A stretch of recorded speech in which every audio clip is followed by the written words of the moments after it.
Student, আমি প্রিয়াঙ্কা বৈদ্য চলে এসেছি আরেকটা নতুন ভিডিও নিয়ে।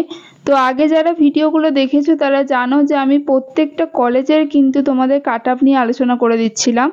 নিট 2024-এর রাউন্ড 1-এর কীরকম কাট অফ গেছে সেটা তোমাদের সাথে আলোচনা করছিলাম, র্যাঙ্কগুলোও বলে দিচ্ছিলাম এবং মার্কসগুলোও বলে দিচ্ছিলাম। তো যারা আগের ভিডিওগুলো দেখোনি অবশ্যই প্লে লিস্টে চেক করো। নিট 2024-এর প্লে লিস্ট আমার চ্যানেলে বানানো আছে, সেটা দেখে নাও, তাহলে তোমরা প্রত্যেকটা কলেজেরই কাট অফ জেনে যাবে। তো আজকে যেটা নিয়ে আলোচনা করব, সনকা মেডিকেল কলেজ নিয়ে আলোচনা করব। নিট 2024-এর রাউন্ড 1-এর কীরকম কাট অফ গেছে। তো দেখো, রাউন্ড 1-এর যে কাট অফটা গেছে ইউআরদের জন্য বলছি যে 616 গেছে তোমাদের, ইউআরদের গেছে 616, ওবিসি এদের গেছে 611, ওবিসি বিদের গেছে 590, ইডাব্লিউএসদের গেছে 497, এসসিদের গেছে 494 আর এসটিদের গেছে 169।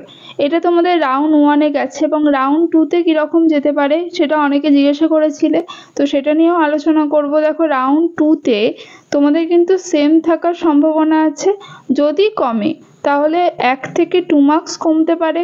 এবং প্রত্যেকটা ক্যাটাগরিতে যে কমবে সেরকম কোনো ব্যাপার নেই, কিছু কিছু ক্যাটাগরিতে কমে এবং কিছু কিছু ক্যাটাগরিতে কিন্তু সেমও থাকে।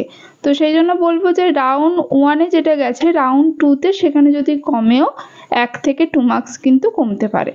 তো আজকে এই ছিল ভিডিও, আজকের মতো টাটা। নেক্সট ভিডিও নিয়ে খুব তাড়াতাড়ি হাজির হব।